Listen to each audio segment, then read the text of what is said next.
Hey, what's up guys? It's Born Stellar and today I'll be doing a commentary on this gameplay video that I did a few hours ago, as well as talk about some of the most recent Battlefield 3 news.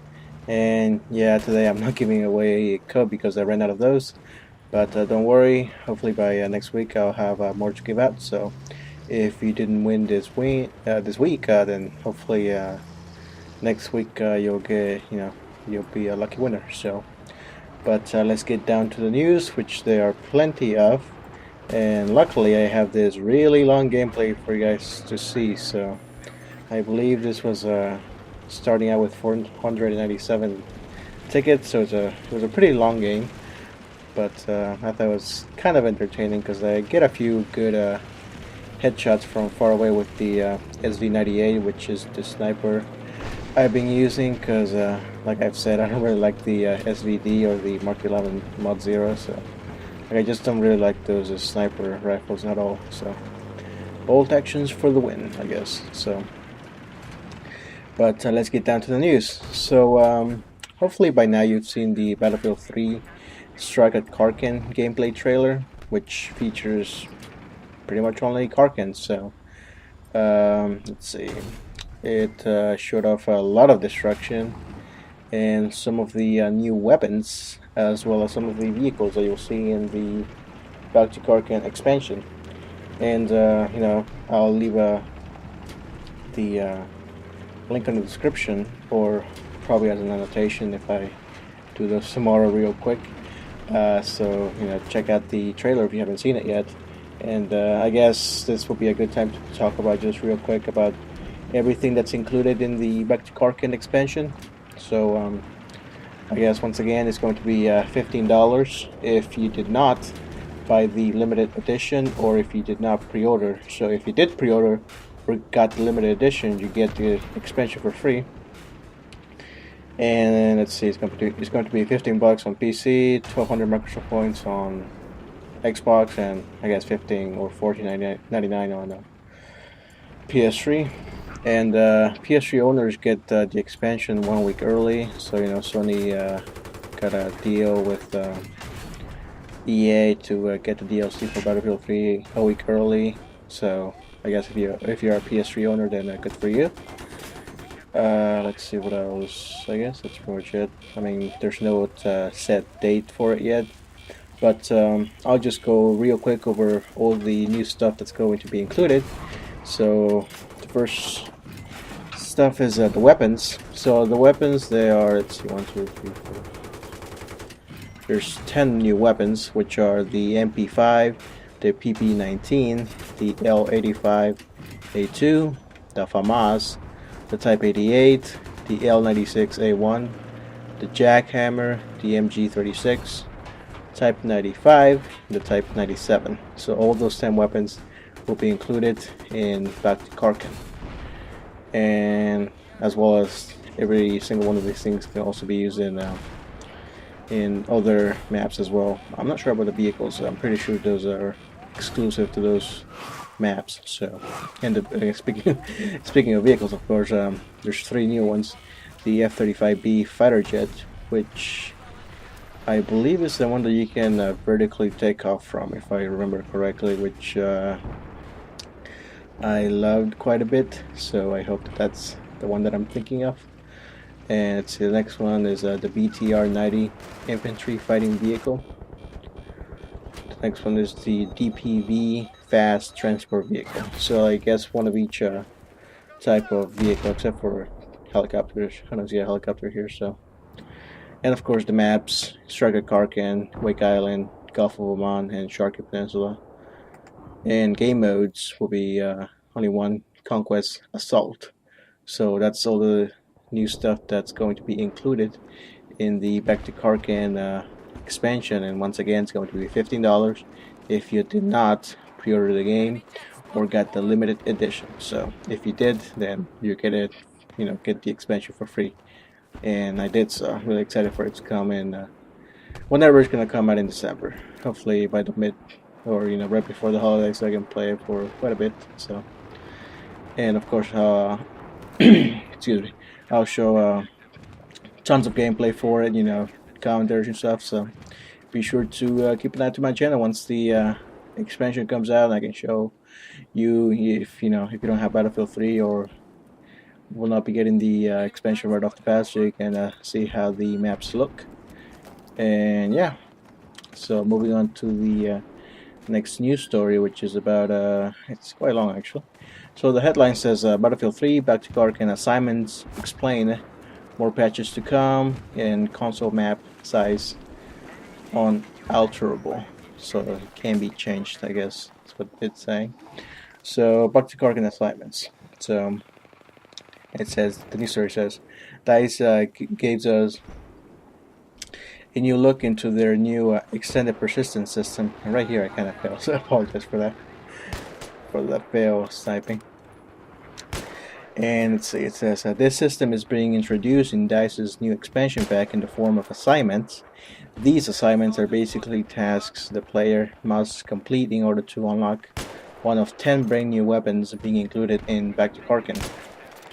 They are organized into 2 weapons per kit, and there I kind of fell, sorry about that, like I said, but so Assault, Support, Engineer, Recon, and all kit weapons. So 10 new weapons, 2 are going to be for all the classes, and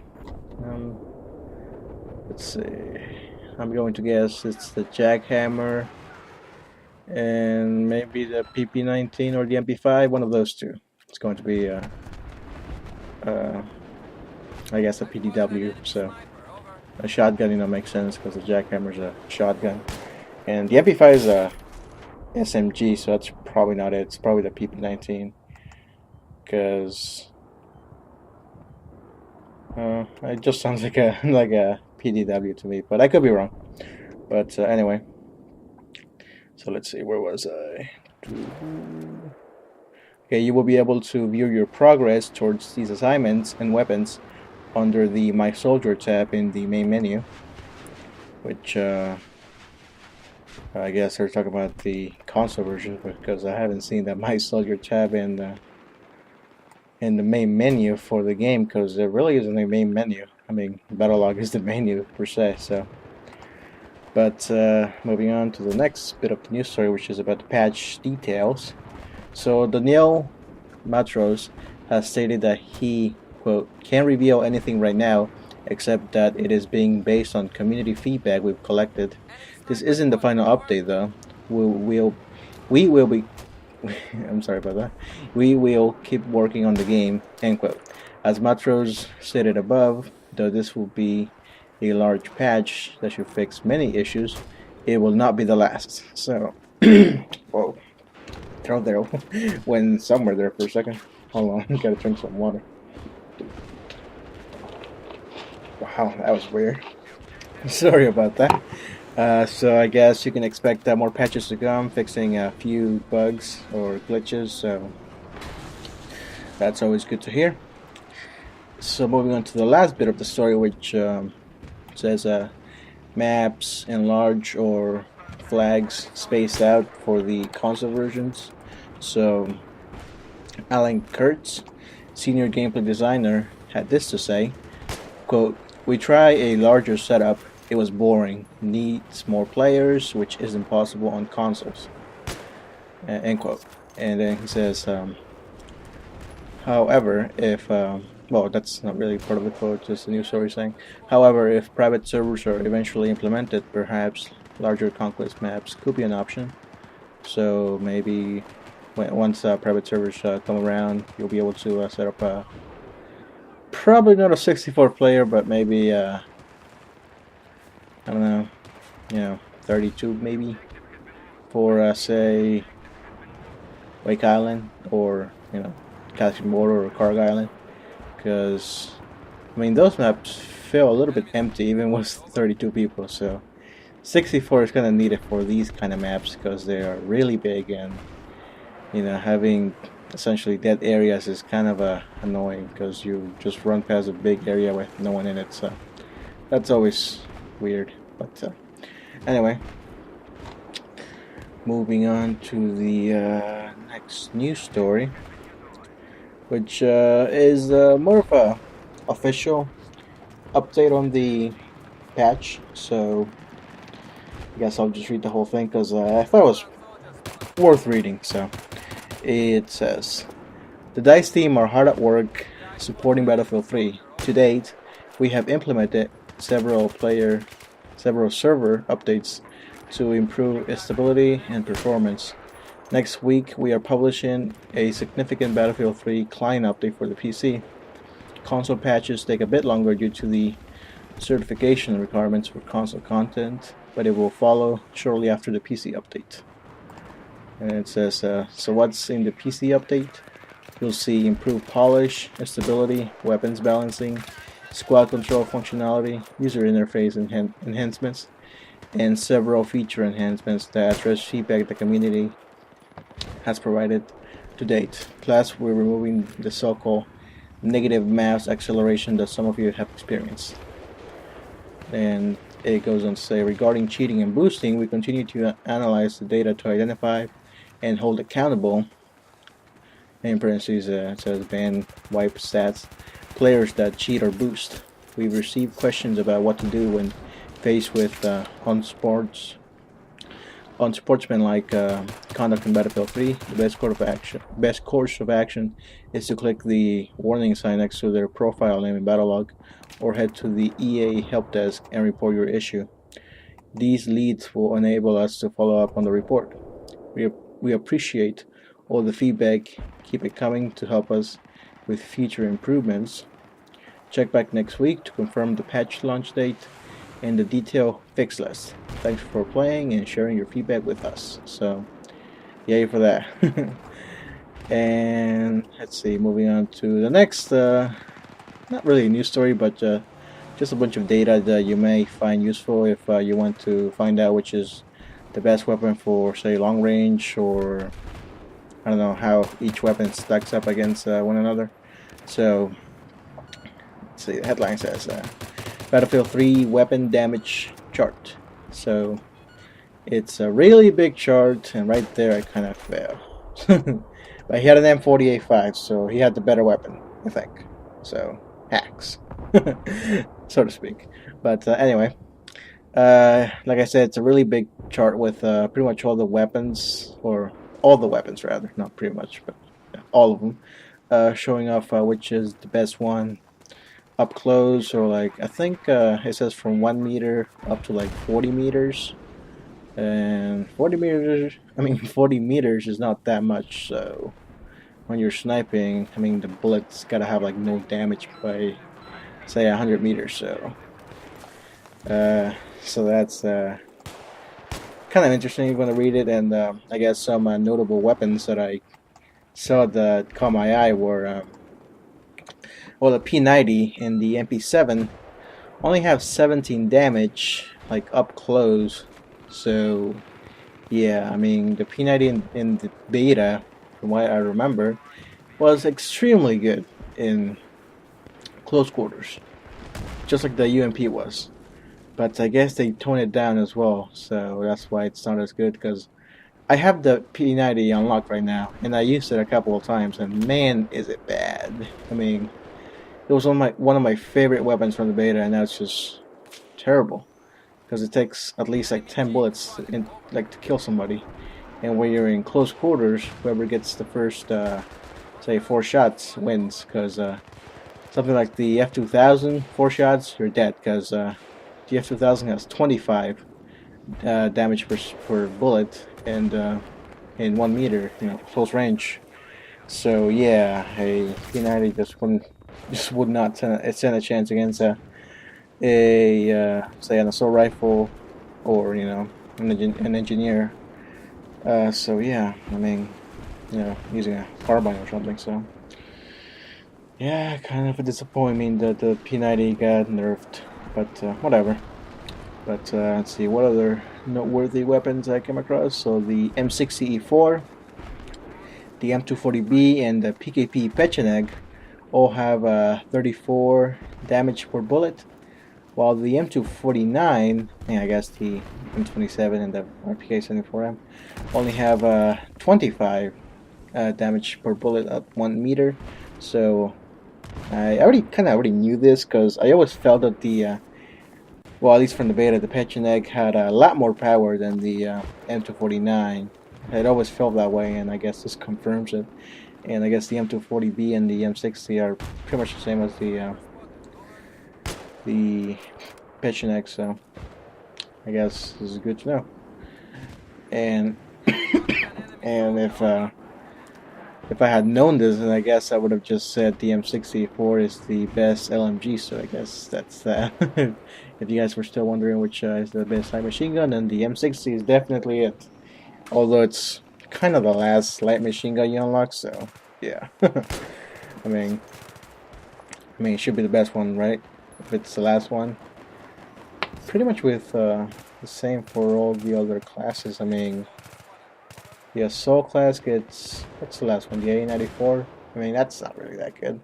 But the F2000 is, so that's the one before the last one, so it kind of counts. So, and I kind of forget what was for the carbine. I think it was the G36C, so yeah, that makes sense. G36C is one of the better carbines, so along with the A91. So yeah, guess that makes sense. The last sport class, the gun is the M60, and like I said, that's the best light machine gun. And of course, for the recon class is the M98B. So that weapon's just, from what I've heard, is really good. So once I make my way all the way over there, I'll get to use it and have some fun.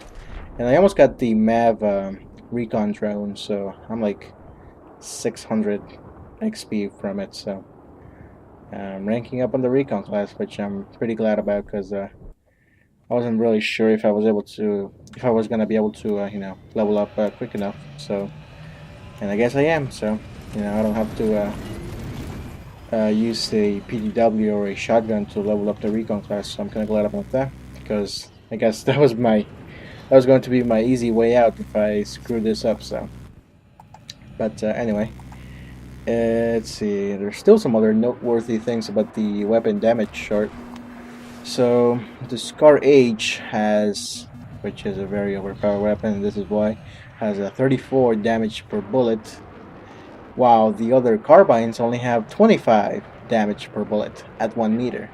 So that kind of explains why the damn gun is so damn overpowered when you're so close to it. So, I mean, what, 4 bullets can kill you? Well, less than 4 bullets, more like 3, and then the bullet kind of, you know, the 4th one kind of escapes you. Right there, I don't even know what the hell happened to the damn jet. I think it stalled on me or something, because I couldn't look down, so when that happens, you know you're screwed, so bail out. And right there, I got 0% health. I don't even know, I think I'm a ghost right now. I'm still walking among the death. I mean the you know, alive people or whatever, so I don't know, that was weird. So, but let's see, moving on. So there's still 2 more things from the weapon damage chart. So the G3A3 has similar to the Scar H, has 34 damage per bullet, while the other ARs, the assault rifles, only have 25 damage per bullet, so at 1 meter. So I guess similar to the Scar H, the G3A3 is also overpowered, but then again, I'm not sure how much XP it requires to get that, but I know it's from co-op. So let's see. Oh well, no wonder. 441,000 co-op scores. So yeah, no wonder I haven't seen that weapon at all. I've seen it maybe once or twice. So yeah. Makes sense, because that's a lot of XP just to play, you know, from co-op. And I've yet to play co-op actually. I think I played it once with a random, and he was okay at flying. I think I was playing on the helicopter mission. Like we flew around for a bit, got a few XP points, maybe like 300. But then we kind of failed the mission, so like we started over, and I was flying that time. But the guy just quit on me, so I kind of just had to. I don't know, I just went back and played multiplayer, because I mean, I heard that they are making it so it's easier to get co-op weapons, so I'll just wait for that to happen. So if any one of you guys wants to play co-op, then just hit me up, you know, play some co-op with you. Hopefully, you know, we get through it quickly so I can get a few XP points and maybe unlock one of the weapons. I'm not sure which is the first one that you can unlock. It might be one of the pistols. Let's see. And I'm sorry about this. I didn't expect to be talking about this. Oh yeah, the Rex, the MP412 from Bad Company 2. That gun was fun to use, even though it was kind of a bitch to get a lot of kills with. But how about the MP7? That gun was good in the alpha. Got to play it in the alpha, man. That was fun to use. Sorry about that. That was my phone. But yeah, I mean, if you want to play some co-op, once again, just hit me up, send me a YouTube private message, and set it up. You know, pretty much can get on, you know, whenever on PC. So, but and I guess real quick, I still got one more thing about the weapon damage Jarvis just keeps on giving. So. Oh yeah, I was just talking about the Rex, so this kind of relates in a way. So the .44 Magnum has 55 damage per bullet, which is quite a bit for a pistol. I mean, it's one of the highest, or the highest, for any pistol. While the MP412 Rex only has 50, so I guess, well, doesn't really make a difference all that much, because it still takes 2 bullets to kill somebody. Anyway, but say if the guy is down to, let's see, if he's down to say 40, not 45, if he's down to 55, then the .44 Magnum will be able to finish him off in one shot. But if you shoot him with the Rex, he'll go down to 5%, which, you know, might not be that great because he might kill you. And that guy just had to move right there. He just had to move, just as the bullet was just about to hit his skull. But right there, I think I overshot it. So, and right, well, once again, I overshoot it. Well, whatever.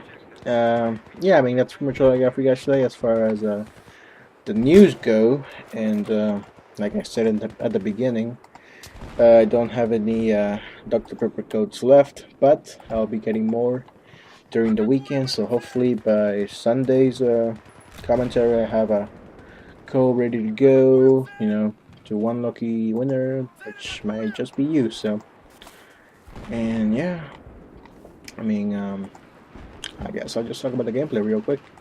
And like I said, I'm using the SV98 with the ballistic 12 times scope, and that guy just got completely crapped on by my MP443. So I love that pistol.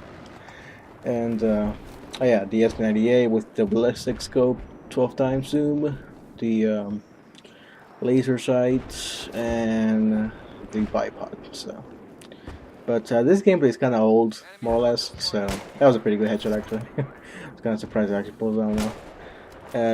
Oh yeah, so this gameplay is a bit old. I already have the what is it called? The straight pull bolt or something.